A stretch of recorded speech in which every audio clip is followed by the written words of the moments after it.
Tonight on Bridge City News, the fun has begun in Lethbridge as Whoop Up Days kicked off with a colorful parade.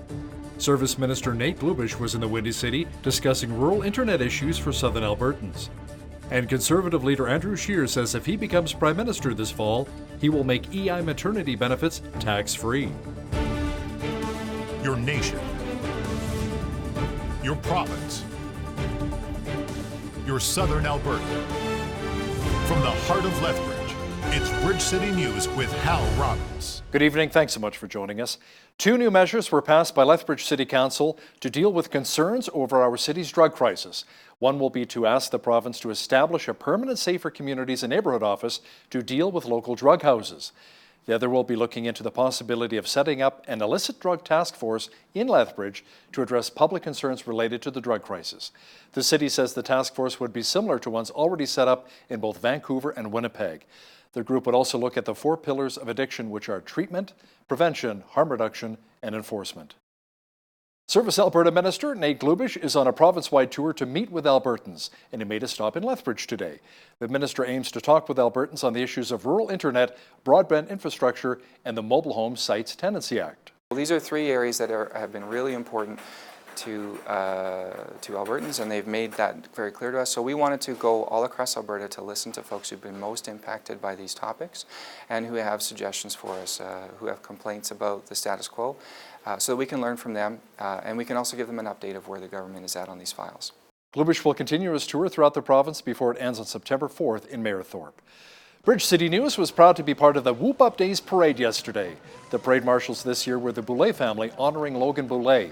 Boulay donated his organs to save 7 people's lives following the horrific Humboldt Broncos bus crash last year.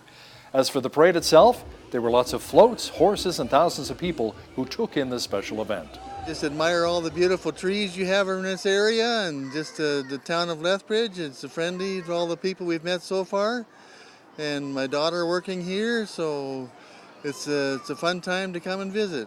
So far, super great. Good weather, sunshine, lots of people, everybody's excited, so am I. I like the marching band cadets. I wish we had more marching bands. I've been here like 35 years. I'm enjoying every year I'm here watching the parade. I liked everything about the parade. I liked all of the cowboys, and I liked all of the colors. That everybody had lots of fun. Video journalist Ainsley O'Reilly joined the many families who took part in the carnival at Whoop Up Days today. From face painting to sky screamer, there's something for everyone, including those who are looking for a little extra bling. By morning, Exhibition Park was already filling up with carnival goers, excited for the rides and displays. One vendor, Unique Day Spa from Regina, advertised for tooth gems, a shiny gem that is placed on the tooth and stays on for 1 to 5 years. It just adds a sparkle to your smile, and it gives something a little bit more of a pizzazz, like we accessorize ourselves with jewelry. Same kind of thing, but a jewelry on our tooth. We like to bling it up. We're women that like to bling it up. Actually, guys even get it done too. The booth provided a variety of services, including henna tattoos. Alka Chevley has been in the business for 32 years, and she demonstrated a unique masterpiece on yours truly. I can just create anything. I sometimes even just watch myself do it and go, wow, I did that? That's really cool. I'm like, I like that. I need a picture of it. How long does it take to dry typically? You had said it before, but... About 10-20 minutes for it to dry. With today's heat, probably 5. Henna tattoos are an important part of Indian culture, and Chevley has noticed a ton of non-Indian clients are requesting traditional designs. More people are wanting to get that stuff done. It's beautiful. Like all of this is just done freehand. This was all just made up, so it's pretty fun. For Bridge City News, I'm Ainsley O'Reilly. Walking the fairgrounds during Whoop Up Days can make you very hungry. Video journalist Naveen Days stopped by the grounds to check out some of the unique food offerings this year. Summer is in full swing, and nothing says summer in Lethbridge quite like Whoop Up Days. I'm here on the fairgrounds to check out the unique eats that this carnival has to offer. First on the list is Crepe Affair. For over 5 years, they have been doing to crepes what others do to tortillas. With our crepes, they're actually from a homemade recipe. We make them fresh as well as we've got savory crepes, the ham and cheese, the chicken Caesar, and a veggie. Our signature dish is actually the strawberry crepe, which we make with sliced strawberries, and then inside of that we got some powdered sugar.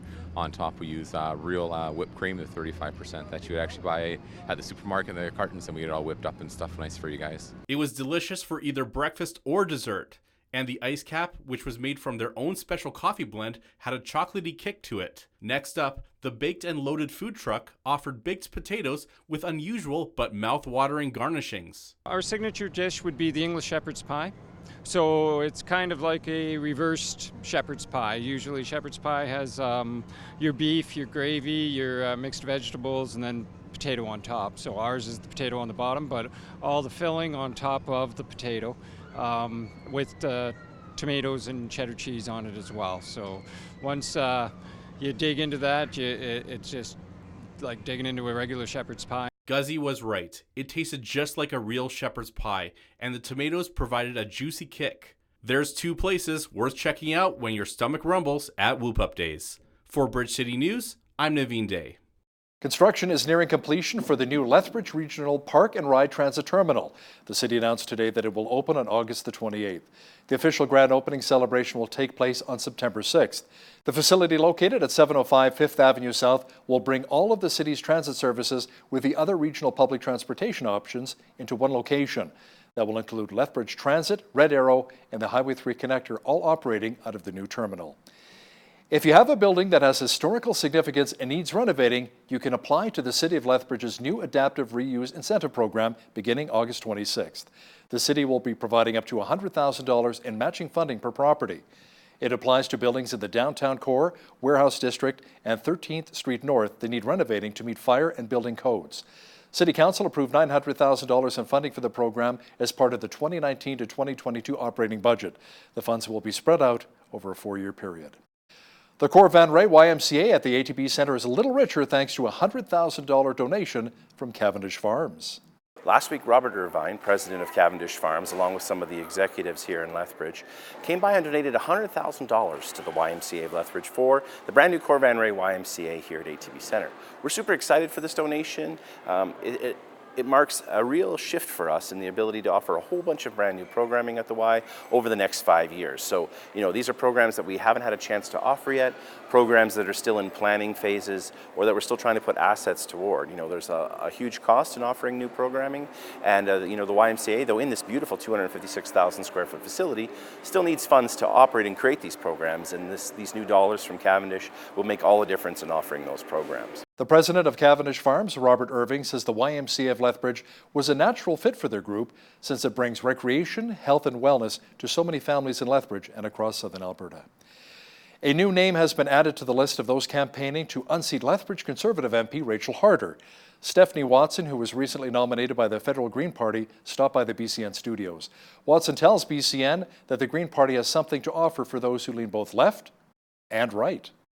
The Green Party itself is not right or left. We're a mixture of everything. I would even say that we're central kind of thing. It's just we represent a lot of different people who have a lot of different beliefs and fall on different parts of the scale. Because we are being influenced on a global scale, we have to start adjusting and maneuvering and making sure that we're able to help small businesses as well as continue to support the larger businesses and corporations that do employ a lot of our people. And we have to make sure that when one sector might be at the end of its lifespan and stuff, that we have the tools in place to transfer and train the workers into other areas. There is a single father in Alberta who is facing a human rights complaint. And why? He asked a potential babysitter for his kids, who are age 5 and 8, about the age and gender of that potential babysitter. Apparently that is frowned upon.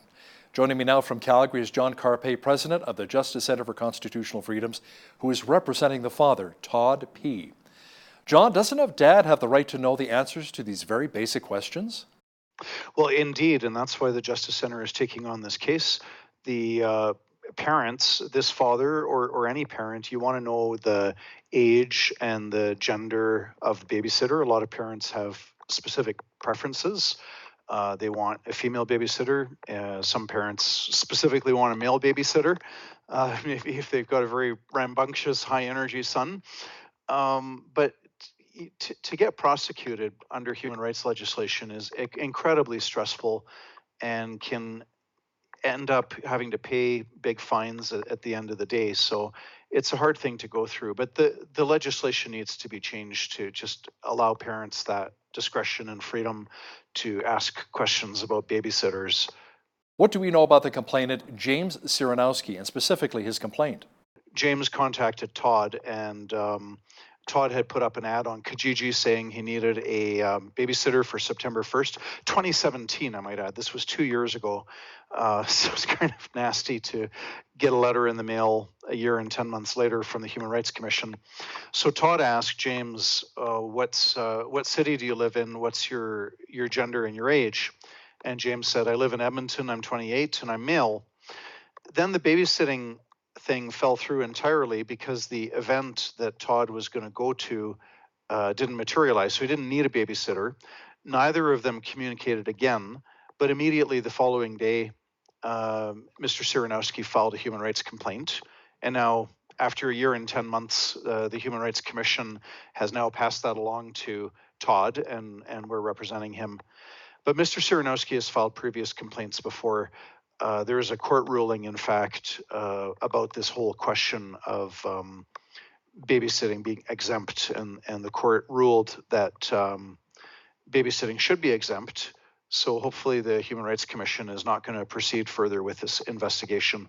John Carpe, president of the Justice Centre for Constitutional Freedoms, thanks a lot for joining me today from Calgary. You're very welcome, Hal. There's a strong movement afoot to have Alberta separate from Canada. Peter Downing is a former member of the RCMP and Canadian Armed Forces. He is now the leader of Wexit Alberta, not Brexit, but Wexit, and he wants to see our province become its own country. Downing says a lot of the frustration stem from the way Ottawa neglects Alberta, and he says the movement is gaining a lot of momentum. The movement's moving forward. We're getting our signatures. We're going out. We're meeting people. We're talking to people about the things that are really important to them. Because, again, it's our values that lead the organization. It's not just about leaving Canada or determining, again, we're not picking up our country and physically moving it. We're talking about Albertans governing Alberta for Albertans. And it's led by those three values: economic liberty, social stability, and Alberta sovereignty. Catch the full interview with Mr. Downing discussing the potential for Alberta separation coming up after business news. Emergency crews near Cereal, Alberta continue to clear up the collision scene in which 3 people were killed and 8 others were injured. The accident yesterday on Highway 9 involved 3 semi-trailer trucks and 7 passenger vehicles. One truck carrying fuel ignited, causing several vehicles to catch fire. Another truck was carrying butane. The investigation into this collision remains a lengthy process given the nature of the crash scene. RCMP says it may take several weeks for the collision analyst to complete the investigation. Conservative leader Andrew Scheer is promising to provide a tax credit for new parents receiving federal benefits. Scheer says the benefit will give parents $4,000 while they take time off of work. He says he plans to introduce the new bill if he's elected Prime Minister later this fall. Now, as I mentioned, Jill and I have learned 5 times over, a newborn requires around-the-clock attention and a whole lot of love and a whole lot of sacrifices. Now, parents should be able to put their energy toward those critical first few months and not have to worry so much about their bank accounts or their bottom line. That is why I am so proud today to announce that as Prime Minister, I will make EI maternity leave benefits tax-free. When a new mom goes on mat leave, often they're already giving up to 45% of their salary. And then the government comes along at the end of that and taxes some of it back. So the government shouldn't tax parents for the time they take to care for and bond with their new child when they're already making such a huge sacrifice. Liberals on the House of Commons Ethics Committee have blocked a bid by opposition parties to get the Ethics Commissioner to testify about his scathing report on the SNC-Lavalin affair. The vote was 5-4 today, with 5 Liberal MPs voting down the motion supported by both Conservative and NDP members. The defeat came after the committee heard that Ethics Commissioner Mario Dion was ready to speak to them if they so wished. After the vote, Green Party leader Elizabeth May said the Prime Minister is guilty of the kind of offence for which resignation is appropriate. The Canadian Army received a new commander yesterday. The military sought to turn the page on years of upheaval caused by the failed prosecution of Vice Admiral Mark Norman. I am humbled and more than a little surprised by the short notice to have been asked to command an institution with such a proud history, the foundation of which is the men and women who choose to serve our great country every day. I look forward to once again soldiering with you, and together we will stand strong, proud, and ready. My predecessor has done a fantastic job, and I have big shoes to fill. And there's lots left to do. The Army the world continues to be a dangerous place, and we have to be ready to do what is asked of us and protect Canada and the people of Canada and Canada's values and interests. Iran is preparing for another satellite launch. Critics say the Islamic State country is using the program to launch ballistic missiles. Our foreign affairs expert Lisa Daftari has more. For the Iranian regime, their MO has always been to get these headlines out there. So whether it's accurate or not that they are successful, or whether or not it's accurate that they are close to having a weapon, the fact that they put the news out there that they're working towards one is very important for the Iranian regime. It's very important that they appear strong. It's very important that they appear invincible. It's very important for them to appear to be going after the parts of their nuclear program that were forbidden by the nuclear deal. Lisa will have more on some of the issues the West is having with the Iranian regime. That's coming up in the second half of our show. The Prime Minister of Denmark says she was surprised that U.S. President Donald Trump canceled a visit to her country in early September after she rejected his suggestions of selling Greenland to the United States. Been looking forward to the visit. Our preparations were well underway. It was an opportunity, I think, to celebrate Denmark's close relationship to U.S. A discussion has, however, been raised about a potential sale of Greenland. This has clearly been rejected by Kim Kielsen, a position that I share, of course. This does not change the character of our good relations, and we will, of course, from Denmark, continue our ongoing dialogue with the U.S. on how we can develop our cooperation and deal with the many common challenges we are facing. We had lots of sunshine and hot again today for Whoop Up days, but there's a chance of rain in the forecast for later tonight and tomorrow. All of the weather details are coming up. Another beautiful day for Whoop Up days in the city. Tonight, a chance of showers developing with a low near 16.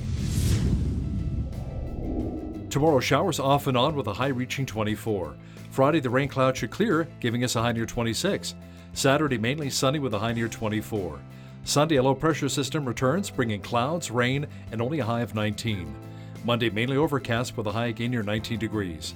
Tuesday, a mixture of sun and cloud and a high of 18 degrees. Looking at the almanac, the average high for this time of year is 25 and an average low of 10. The highest temperature of the state was recorded in 1969 at 35 degrees, and the record low was 0 in 1992. Sunrise was at 6:30, sunset at 8:39. Looking at tomorrow's national forecast now, Victoria will be partly cloudy and a high of 21. Vancouver will see periods of drizzle and 22.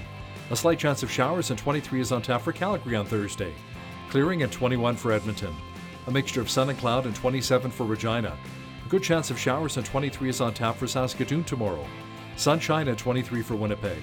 Mainly cloudy and 24 degrees for Toronto. Ottawa was under a severe thunderstorm watch today. Tomorrow mainly cloudy and a high near 23. Partly cloudy and 24 for Montreal. In the Maritimes, there's a 30% chance of rain and a high of 25 for Fredericton, New Brunswick. Expect thunder showers and 22 for Halifax, Nova Scotia.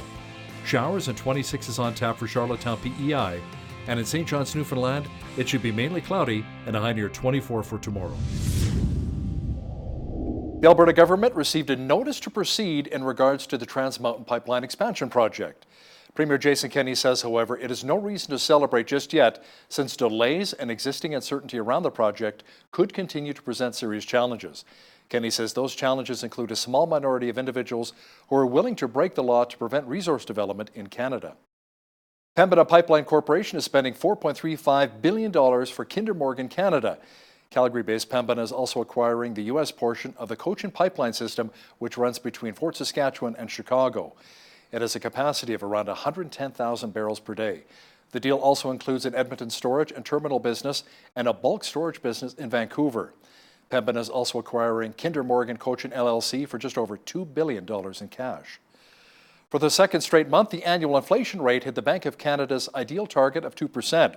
Stats Canada says we paid less for gas, internet services, and travel accommodations last month than a year earlier.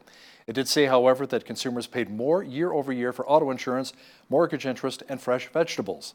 Analysts believe weakening global economic conditions could prompt the central bank to cut rates later this fall. The CRTC's new wholesale broadband rates have more telecom companies looking at their options. Shaw Communications and Videotron join other providers expressing their concern over the lower prices smaller players will have to pay to use their networks. Calgary-based Shaw warns that there will be long-term negative consequences. Bell Canada said earlier this week it would cut back on a rural broadband expansion to offset the price cut. You may soon be seeing fewer ads on Facebook. The social media giant is launching a new tool that will let you limit what the social network can gather about you on outside websites and apps. Facebook started rolling out a feature that will let you limit how much it tracks your activities outside of Facebook on other apps and websites for the purposes of targeting ads or news feed stories to you. So you'll see the same number of ads, they just won't be targeted to you. Facebook says that it'll also make your news feed possibly less personalized because it won't be tracking, for example, what news sites you go to. So this is only available in 3 countries right now. US users won't have it. It's in Ireland, Spain, and South Korea. To turn it on, you'll have to go to your settings and find a section called Off Facebook Activity. It will take several steps and lots of reading to actually get to this setting, so it's possible that a lot of people are not going to turn it on because it's too much work. Now, here's a look at today's markets.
Recapping one of our top stories this hour, construction is nearing completion for the new Lethbridge Regional Park and Ride Transit Terminal.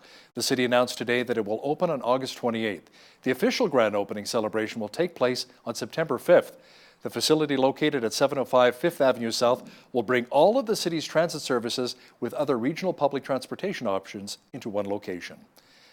The country of Afghanistan is still reeling after a recent suicide bombing that left 63 people dead and over 200 injured. Up next, I chat with our foreign affairs expert Lisa Daftari, who says Islamic State groups are not letting up in Afghanistan. That interview is on deck. But first, here's a look what's happening in and around your community.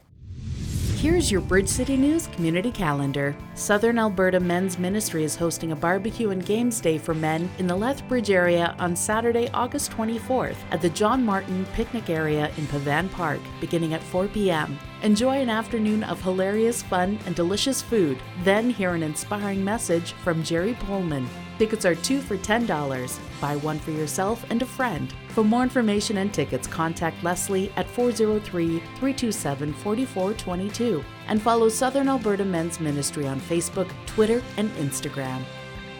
Devil's Coulee Dinosaur and Heritage Museum, located in Warner, Alberta, is now open until September 2nd. Take a tour of the Dinosaur Gallery, heritage exhibits, and military displays. Visit Charlie the Baby Dinosaur and see an actual nesting site.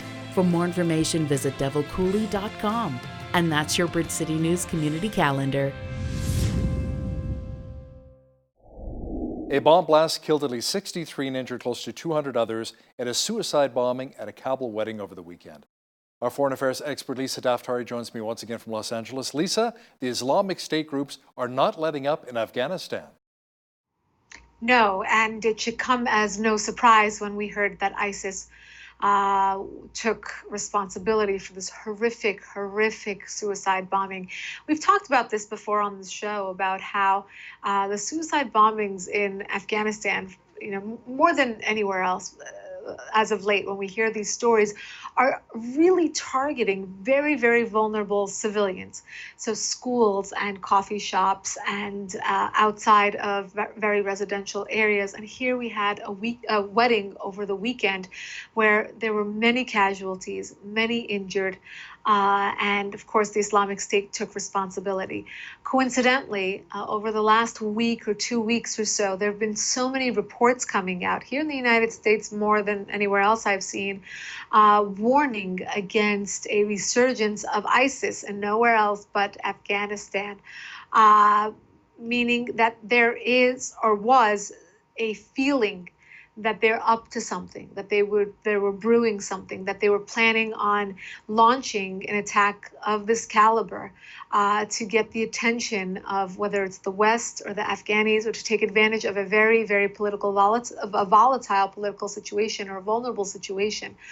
And again, remember, this is against the backdrop of Donald Trump and the West wanting to create stability inside Afghanistan and to sit down with the Taliban to not only talk about a temporary ceasefire, but to talk about a future for that country. This is not a good sign of what the future of that country is on its way to becoming. And if the Islamic State is being diminished in Iraq and Syria, we've talked about this, it's like a whack-a-mole situation. You knock them out in one place, they will grow elsewhere because their desires are still there to grow an Islamic State, to grow their influence, and to launch these types of horrific attacks. So why hasn't the Afghan government and the military got more of a hold of a lot of these Islamic State pockets? Yeah, that's a great question. You can ask the same thing about what had happened in Iraq and Syria that led the way to ISIS having the chance to grow the way that it did. And the answer to that is because these places are, they're patchy, they are tribal, they are already in a vulnerable place where they do not have control over all their areas, over all their provinces, over all their people. You have a group, let's say, like the Muslim Brotherhood that goes into places, or Hamas that goes into places and puts up a soup kitchen or a madrasa or anywhere where people can get some paycheck or some bit of food, and you have some constituency already. And with ISIS, we know they don't even need a constituency. They put a gun to your head, and that's it. You have a choice. You're either with us or you're dead.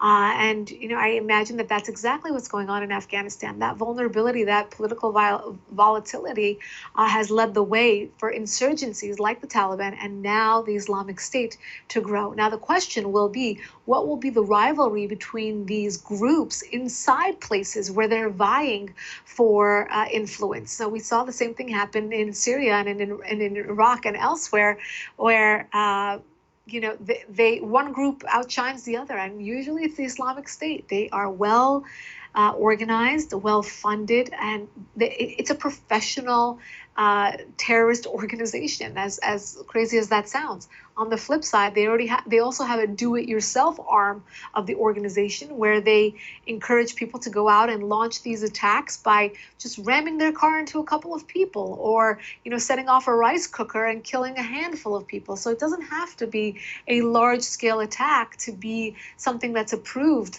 by the higher-ups in ISIS. It's something that anyone can do, and that's what they encourage. We saw all over Europe. Also in the United States, we've seen so many of these, thankfully, foiled types of attacks where people want to do, low scale, but the videos are up on YouTube and they're up on social media, how to do it yourself with items that are just laying around the house, a kitchen knife, a rice cooker, your car, etc. Various business economists say some of Donald Trump's policies are causing a slowdown in the American economy, and the country could slip into a recession as early as 2021. Trump, Lisa, dismissed the concerns. Should Americans be worried?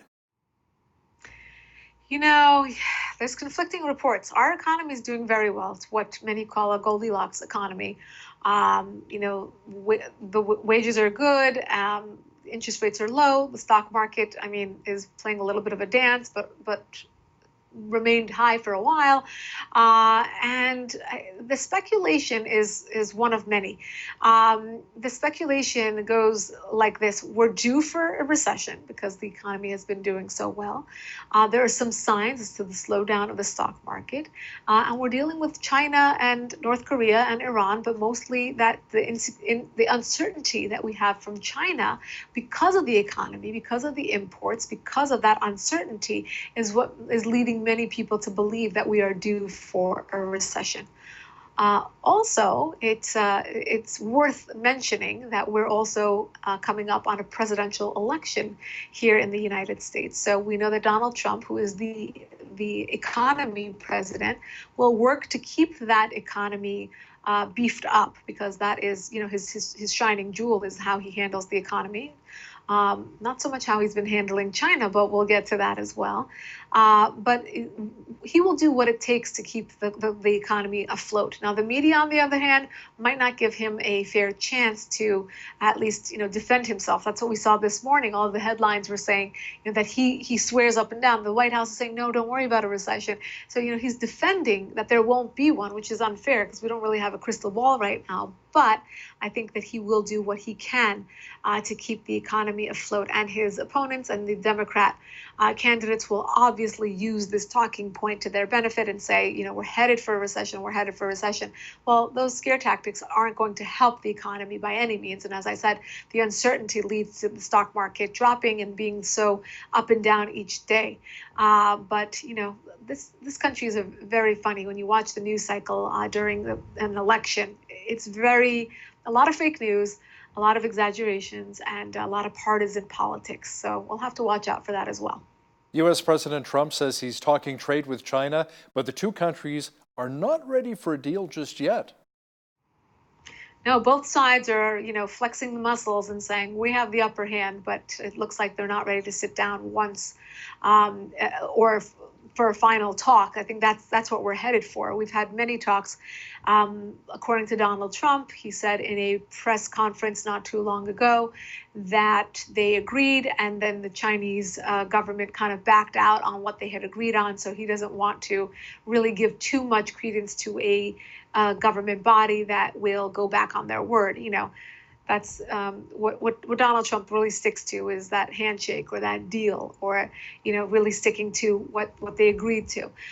Look, China is not in a position to be calling the shots. I mean, they have their own things to deal with. Obviously, they rely on this robust economy and the opportunities that they're given in global trade by the United States.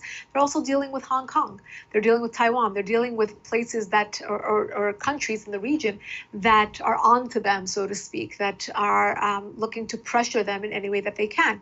And this economic pressure from the United States in the form of tariffs is not helping the situation. So I do believe that the U.S. has the upper hand, but will China back down? Will they come to the negotiating table again? That is what we're waiting to see. Now, speaking of China, some government officials are worried about China's growing arsenal of accurate long-range missiles, since many pose a major threat to almost all North American bases, airstrips, and military installations, Lisa. Yes, so China has been very, very astute at keeping themselves relevant and militarily relevant as well. You know, they make it very known that they are working on their cyber program, on their missile program. They are beefing up their military. Again, more of this flexing of the muscles. It's not just on the economic world stage that they want to compete, but they want to say that they are keeping up with the rest of the world.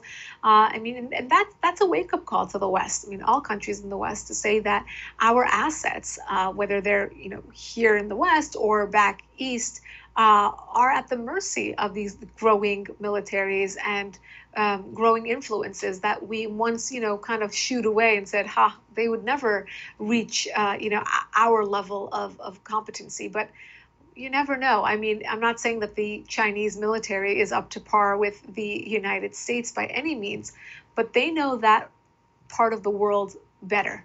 And when reports are pointing to that advantage, I think it's worth listening to. Iran is preparing for another satellite launch after failing twice earlier this year, Lisa. There are accusations the Islamic Republic is using the program to help develop ballistic missiles. Well, where there's a will, there's a way, and we definitely know there's a will to develop a very competitive weapons program. That's why we're in this mess with the Iranian government to begin with.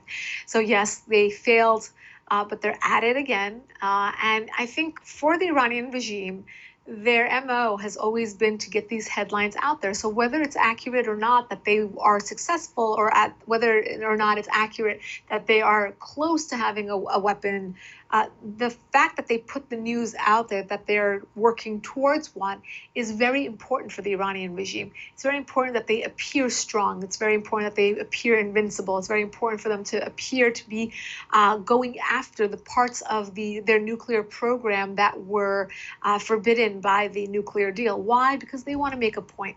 They want to make a point that they're no longer signatory or no longer held within the bounds of the nuclear program because the United States pulled out over a year ago in May.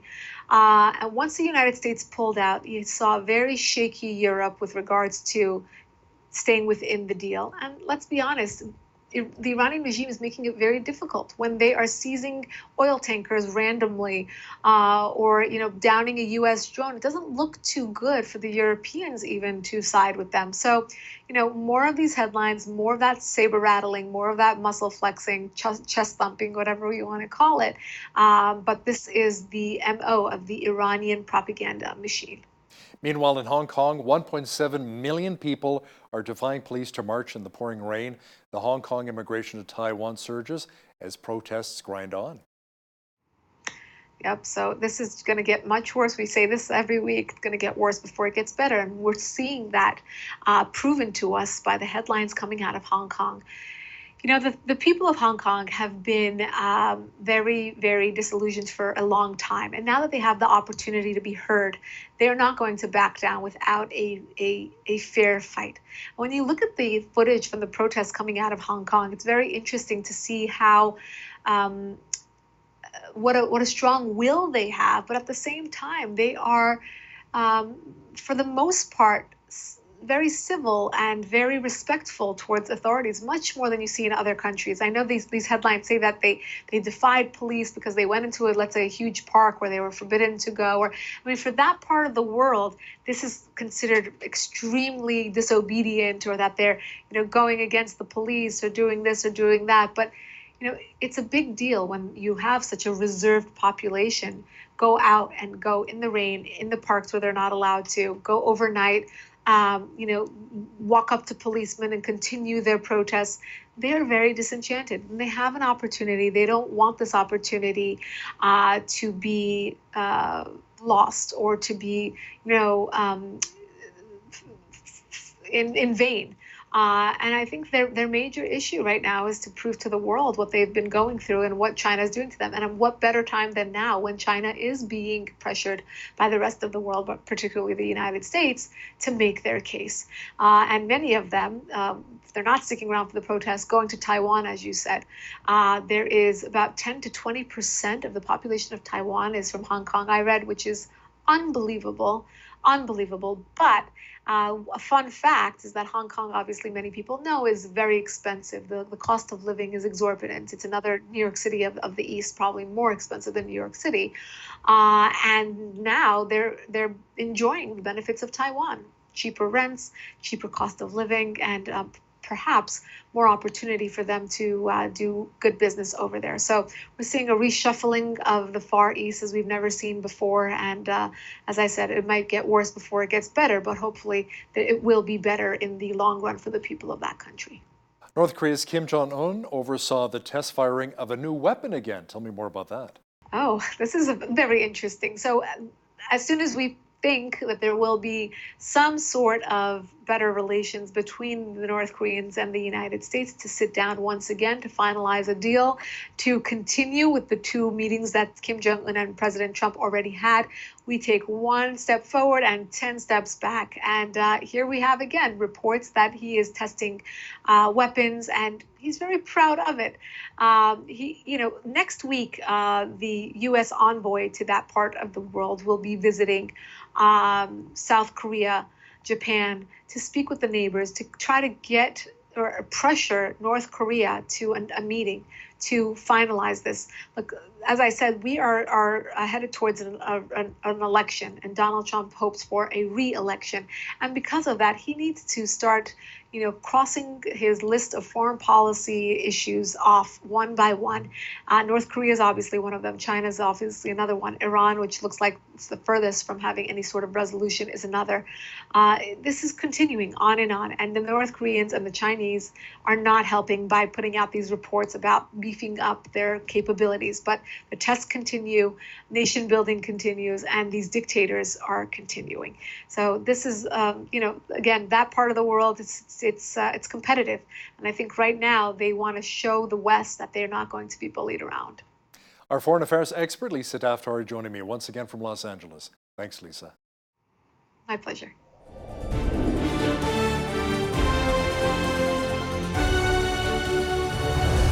The Alberta separatist movement seems to be growing to some degree, with many Albertans tired of not having their voices heard in Ottawa. Joining me now via Skype is Peter Downing, a former member of the RCMP and the Canadian Armed Forces. He's now the leader of Wexit Alberta. Not Brexit, but Wexit, a group that wants to separate from Canada and form its own country. And by the way, he's pulled over right now. That's why he's not wearing a safety belt. Peter, welcome to BCN. Thank you for having me today, Hal. Now, Peter, a recent online survey conducted by Research Co. shows around 30% of Albertans believe the province would be better off as its own country. Why are some Albertans wanting out? Well, a number of reasons. If you look at the oil downturn, the price of oil, obviously that's our bread and butter of our economy in Alberta. We lost over 100,000 jobs in that time, and we've been kicked on every side, whether it be through pipeline moratoriums with Bill C-69, tanker bans with Bill C-48, a completely unfair equalization program that we send over taxation equalization, we send over $40 billion a year to Ottawa. We've put in $622 billion since the beginning of the equalization program. And all we're being told is that our oil is dirty, that we're being, ungrateful little children, that type of thing. In Alberta, we have 34 seats within the House of Commons. To contrast that with Ontario, there are 121. To contrast that with Quebec, there are 78. Just in the city of Toronto alone, there are 25 seats. And in the city of Montreal alone, there are 10. So those two cities whose their political and their economic interests are fundamentally opposed to ours in Alberta outvote us 35 to 34. Right now, our federal vote does not count. So, Peter, do you believe a big reason why you went out of Confederation, and a lot of others too, is because economically and politically it really favors Eastern Canada? Yes, it does. Obviously, just the numbers again there is that combined with Ontario and Quebec is 199 seats. Alberta has 34. And when you're looking at aging populations in Eastern Canada, Alberta has the youngest demographic. Right now, you have the largest portion of folks who are leaving the workforce right now. They're at the highest paying part of their taxes, and they're going to be not paying taxes anymore and drawing down on social services. So it's an upside down pyramid. If you look at the quote unquote green initiatives that I listened to Elizabeth May just last Saturday on the radio, and she said very clearly that the carbon tax has to go up year over year over year. The interviewer asked, when will it stop? Well, it will never stop. And the reason is because it guarantees a dividend for Canadians, which is called guaranteed basic income. We've heard that term before, basically getting something for nothing. And the second part of it is retrofitting aging buildings in Eastern Canada. Think about the Galen Weston's Loblaws Corporation, very friendly Liberal donors, received $12 million in taxpayer funding for high efficiency refrigerators that they could easily afford. So this divide between socialism and crony capitalism, again, we have no say. Our federal vote doesn't count. And there's also, it's not just the economics and the politics. There's also a cultural distinction. It's a little bit different than the Quebec referendum of the 1990s, which was based on nationality and language. But here, I think it's part of the undertone is the values and the values that we have in Western Canada. We are hardworking, decent people who don't want to take what we haven't earned from our neighbors, from our friends. If I want something for my family, I don't want to take it from my next door neighbor. I want to be able to, I mean, family is the number one social service, and it doesn't cost the taxpayer a cent. Do you believe strongly if Alberta kept back those transfer payments that it could be self-sufficient, self-sustaining? Absolutely. You could look at Jack Mintz, noted economist from the University of Calgary, who said that Alberta has more economic reasons and there's more benefit to leaving what we call the Canadian Confederation than the United Kingdom has from leaving the European Union. Now, you've held some meetings to gather support here. Former Harper government cabinet minister Jay Hill attended one of the meetings. Is he supporting your movement, and are other current or former politicians jumping on board? Well, I can't speak. I'll allow Jay to speak for himself. I'll echo the sentiment that he said, is obviously not to take the separatist movement lightly. And from speaking from conservative grassroots, blue collar and conservatives, educated professionals from all walks across industry, whether it be energy, agriculture, healthcare, law, finance, they're saying the same thing, is that, I'm a proud Canadian. They're saying they're proud Canadians right now, and they remain so. But if Justin Trudeau gets elected on October 21st, they'll be supporting the Wexit movement and separatism on October 22nd. We will not live through another 4 years of Justin Trudeau. We're not tolerating that, and we are going to explore every option available for us right now. The province of Albertans have given Jason Kenney and the UCP a very strong, a very clear mandate to be able to fix Confederation, to get pipelines, to stop the economic abuse. But if he's not able to deliver what they want, they're going to be voting Wexit next time around. So, Peter, let's chit-chat a bit about your political platform. How would you administer taxes? Well, there are three key components we are Indigenous and non-Indigenous Albertans who've come together voluntarily for three main principles. The first is economic liberty. So if you take a look at whether it be taxation or regulation, it can be dealt with in the same vein, is really what is required to deliver essential public services: police, fire, ambulance, military, revenue services, education, healthcare, roadway construction. What it wouldn't be for, one of the problems you're dealing with down in Lethbridge, is your supervised injection clinic. We firmly, and I've worked in Christian missions and homeless shelters, and I can tell you firmly, the people who want to get clean can't get clean because they're tempted all over the place by the easy access to drugs, to needles, that sort of thing. We want to take the $40 billion, the $41 billion we're sending here to Ottawa, to be able to invest in infrastructure to help our friends and neighbors who are addicted to narcotics, to opiates, to be able to get clean, to be able to get the psychological, the emotional support they need, jobs, trainings, anything like that to help them be marketable and to be successful after they leave treatment. And that's usually when people tend to fall off the rails, is after they leave the treatment program. So we want to be able to invest in those programs which actually solve a problem and then give us increased returns in terms of saving money on hospital visits and ambulance trips, police investigations, sun death, all these things that I've investigated as a police officer and know the back end costs, the court visits, the lawyers, all that stuff that's a major drain on the system. And we're looking at taking care of the problem upstream. We can only do that when we're not sending our tax money to Ottawa to be spent overseas or any kind of new social justice plan or whatever you typically see on the political left. Is we're using economic liberty and fiscal conservatism to actually solve social problems and to leave, if the government can't do more for you than you can do with your own dollar, we have a moral obligation to leave that dollar alone or to give it back to you.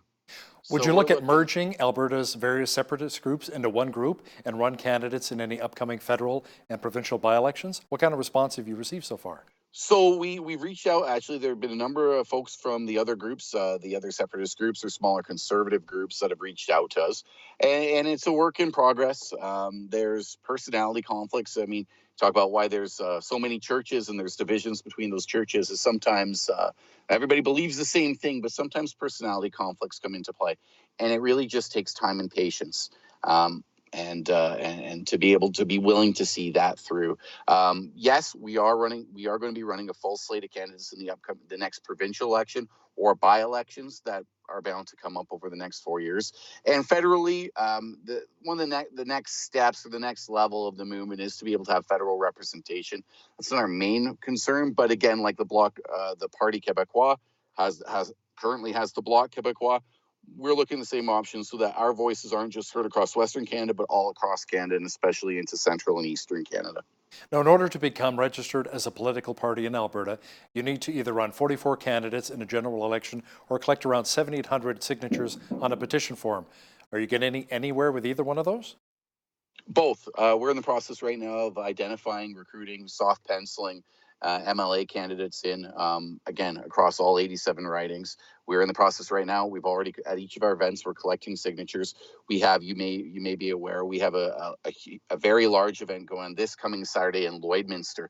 And it's a get-together between Wexit, Alberta and Wexit, Saskatchewan, which is a sister separatist movement in Saskatchewan. And we've oversold, and we had to get a bigger room. We've actually doubled our the folks who've signed up to join us. So it's basically the two events that we had in Red Deer and Calgary the other weekend. We've got more than that coming up just in Lloydminster alone. So the movement's moving forward. We're getting our signatures. We're going out. We're meeting people. We're talking to people about the things that are really important to them. Because again, it's our values that lead the organization. It's not just about leaving Canada or determining, again, we're not picking up our country and physically moving it. We're talking about Albertans governing Alberta for Albertans. And it's led by those three values: economic liberty, social stability, and Alberta sovereignty. Now, how would that actually work, though, when it comes to the armed forces, federal judiciary, a healthcare system, a pension plan? There's a lot of work that goes into forming your own country. There is, but it also offers a lot more stability for the folks here in Alberta. If you look at the national defense budget of roughly about $20 billion a year, again, we're sending $40 billion, $41 billion to Ottawa each year. Not to mention being able to unlock our natural resources, being able to get the revenue that we should be with crude oil demand increasing 1.5% each year. There is a demand on the world market for Alberta oil. We are able to fund it. We're able to stand up an effective military service. If you look at pension right now, major liability, when the government's talking about guaranteed basic income, where do you think all that's going to come from? When they want to sell $25,000 a year that to everybody across the country who hasn't earned it, where do you think that money is going to come from? It's going to deplete the Canadian pension plans that currently stands. We're talking about, again, with upside down demographics in the rest of the country, with Alberta having the youngest demographics, a locally administered Alberta pension plan would not only be better funded and not making risky investments into places like Mumbai, India housing corporations, or possibly being pilfered for guaranteed basic income projects, but we also have the portability. Right now, we have a couple, God forbid they're to die in a car crash. That money doesn't transfer to their survivors or to their children. The government keeps it as it stands right now. So we're looking at, again, doing what's right for people so that they can have their own money. I remember when Quebec was talking about separation, of course, the referendum and so forth, a lot of people were saying, well, as long as you take your portion of the debt. So is that going to be an issue for Alberta too, if it separates, becomes its own country? Albertans have put $622 billion into the equalization program since the 1950s when it first started. We've paid our bill. And if Canada has their queen who owns 1/6 of planet Earth, she can take care of the rest. What about Alberta being a landlocked country, province? Now, how would you actually get your products exported and imported? The irony when it comes to the quote-unquote landlocked status is that as a coastal nation or a country with access to the coast, Canada has the ability to restrict, again, even though it's unconstitutional, they have the ability to restrict exports to. They're currently locking our oil in the ground. As a landlocked nation, Alberta would actually have access to the coast because Canada has been a signatory to the UN Convention on the Law of the Seas, Article 10, since the 1970s, which allows landlocked countries like Switzerland and Europe to be able to get their products and resources out to coasts for trade. And Canada would have to abide by international law. So we would actually have more sovereignty over our resources as being independent and more access to the coast as being an independent nation. The other side of it too is it works both ways. British Columbia is going to want to be able to have their ground and air commerce through Alberta ground and airspace to the rest of Canada. The rest of Canada is going to want to be able to transport through Alberta ground and airspace to get their manufactured goods out for coastal shipping. So it really does work both ways. Alberta's actually, when we recognize the full extent of our geopolitical leverage, we're in a fantastic position. So if Prime Minister Justin Trudeau and the Liberals get re-elected this fall, to what degree would the separatist movement really gain support? It would explode overnight. So a lot of people reaching out to you saying, you know, how about not just Alberta, but why not team up with Saskatchewan and Manitoba and create a country with the 3 prairie provinces? Well, absolutely. I mean, unfortunately, and in common vernacular and in 21st century, people have experienced bad relationships and they get out of bad relationships. And sometimes they need a sense of identity on their own before they say, okay, who am I going to team up with next type thing. So I think there's a little bit of that psychological piece for Albertans to get a sense of who we are a little bit more. At the same time, we look at like-minded provinces and economies, resource-based economies like Saskatchewan. And as I mentioned earlier on, there is a Wexit Saskatchewan movement that we have a joint meeting in Lloydminster on the border city this coming Saturday. And we look at the potential in a province like Manitoba, typically have voted Liberal, and they have major government centres, the Canada Revenue Agency is based out of Winnipeg. But if you look at the underdeveloped northern part of that province, who they have some real social problems that stem from poverty, through a logistics infrastructure to be built up towards the port, the Churchill port for exports to Europe. It would just bring so much wealth to that area, and it would just be good for everybody for so many reasons. So we're looking at that in the future, and obviously each province needs to develop their own political response individually, but we definitely look for opportunities. Again, it's Albertans will decide that, and at the same time, we're building the Wexit. We're already building those relationships so that we have good relationships with the other provinces, whether it's as a joint confederation or whether it's separately. Peter Downing, the founder of Wexit Alberta, thanks a lot for your time today from Edmonton. Thank you, Hal. On behalf of all of us here at Bridge City News, I'm Hal Roberts. God bless and have a great night.